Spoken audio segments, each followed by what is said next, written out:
was I don't want to say cornered, but cornered by these three men who had their faces covered.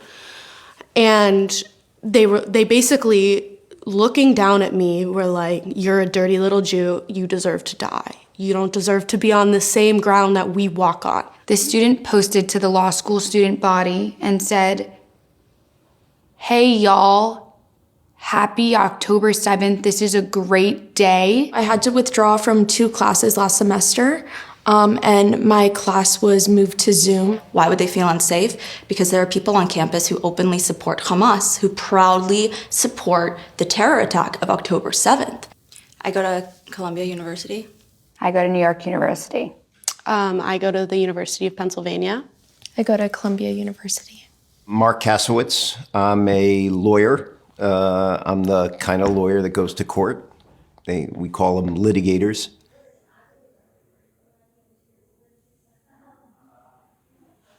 It's one thing to engage in free speech and to yell it loud. To the extent that they're harassing people who are going to class, that steps over the line. When we're talking about calling for an antifada, violent resistance, death to Jews, calling for imminent violence, once you cross that line into calling for imminent violence, you're not even dealing with speech anymore. We've had a student attacked on campus for handing out the posters for the kidnapped students. We've had a Jewish student, after a protest, some of the people from the mob cornered him. He was wearing a kippah, so he's visibly Jewish, cornered him, started shouting at him until he was able to leave. The first faculty meeting after October 7th, the dean was saying, well, let's talk about what's going on in our school. This is really horrible. And there were faculty members that just stood up and said, well, violence is a form of activism. Joseph Mossad, who called October 7th awesome. The raping of teenage girls, awesome. Professor Catherine Franke from the law school, who said that every IDF soldier is a risk on campus. These professors, they indoctrinate their students. There was a professor standing on the button and was celebrating the people that had died on October 7th and the women that were raped on October 7th. A lot of the times the universities will hear the Jewish students' complaints, but as I mentioned, they'll just refer them to emotional support resources. They would just tell me to call the therapy that they give for free. I couldn't read that line one more time. And I eventually just stopped emailing them because I don't want that link anymore. I want real help. To the extent that the university demonstrates a conscious indifference to the rights of that student, that crosses the line. These students, the Jewish students, the 18, 19, 20-year-old students, they're in the front lines. They did not choose this. They are forced into this.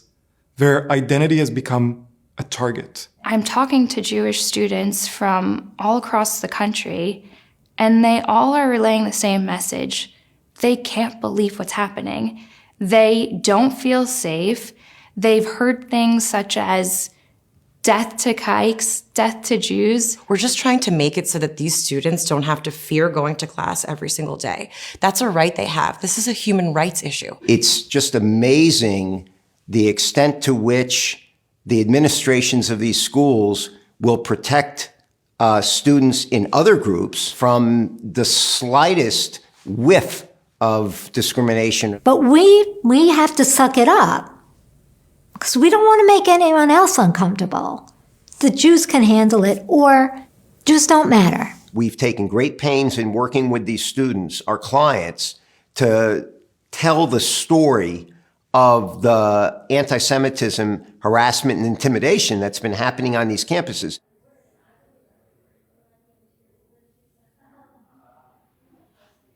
As a Jew, as an Israeli, I'm glad that something is being done, because the university only cares about 2 things.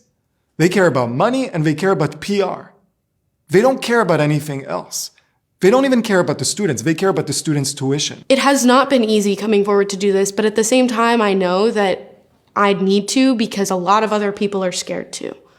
And there has been nothing done by the school to help that. Every single person, no matter their ethnicity, their religion, their identity, to be treated as an equal from here on out. It needs to be done.